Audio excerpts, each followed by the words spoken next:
JPSC English medium school background.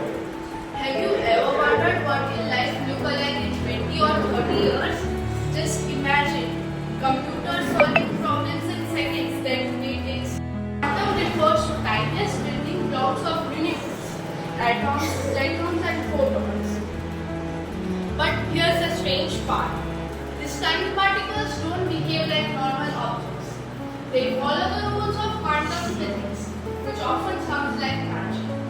The two main quantum behaviors are superposition and entanglement.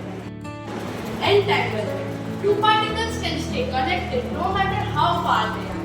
For example, twins constantly knowing each other's feelings, whether one's in India and other one's in America. This is why scientists say that quantum physics is weird. શ્રીરાજુલા કન્યા શાળા number 3 માંથી અહીં આવી છું. આજે હું તમને જેની વાત કરવાની છું એ છે ક્વોન્ટમ યુગ અને તેની સંભાવના અને તેના પડકાર. ક્વોન્ટમ કમ્પ્યુટર્સ આવી ગયા છે.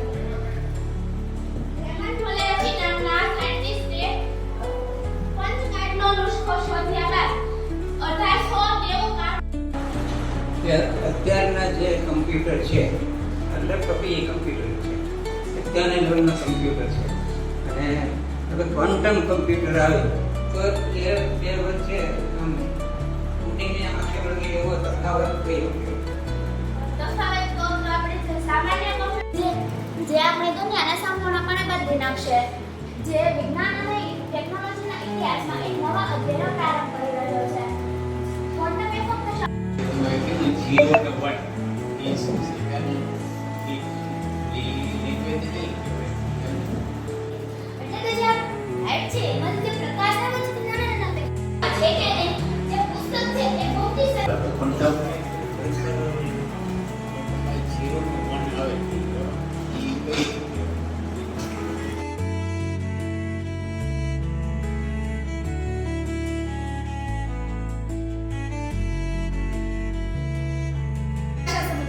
પછી છે ક્યુબિટ્સની શક્તિ. તો પછી એ 0 1 અને 0 જ્યારે કોમ્પ્યુટર ઉપર આપણે કામ કરવાનું થાય તો જે લોકો થોડું ઘણું ભણેલા છે કે એને જ્યાં સુધી એના લેવલ સુધી પહોંચે ત્યાં એને રોજગારી એને ફિઝિક્સના બે શાખાઓ છે, સ્ટેટિસ્ટિક ફિઝિક્સ અને ક્વોન્ટમ ફિઝિક્સ. સ્ટેટિસ્ટિક ફિઝિક્સ તે તો કંઈક જુદા પડકારોની વાત કરી. કયા પડકારોની વાત છે? સમજવા માટે પાયાનો રોગ છે. ક્વોન્ટમ ટેકનોલોજીના કારણે ઝડપ અને શક્તિ ક્લાસિકલ પરમાણુ એટલે કે ઇલેક્ટ્રોન પ્રોટોન જેવા અણુઓ આકાર આપનારી એક ક્રાંતિ છે. ચાલો આપણે તેની સંભાવના અને તેના પડકારો વિશે ત્રીજો ટોપિક છે કે ક્વોન્ટમ યુગ એટલે દરેક વસ્તુની પુનઃ કલ્પના. એટલે એવી ટેકનોલોજી જે 50 સૂક્ષ્મતમ રૂપે એટમ્સ અને કણોના નિયમોનું નિયંત્રણ કરીને કામ કરે છે. તમે નામથી સમજ મારે કમ્પ્યુટેશનલ પ્રોગ્રામ જોઈએ. બીજું નાની છે પણ કામ તે વધારે મોટું કરી શકે.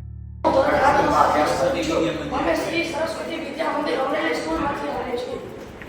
નમસ્તે, મારું નામ સોનિગ્રા દેવ છે.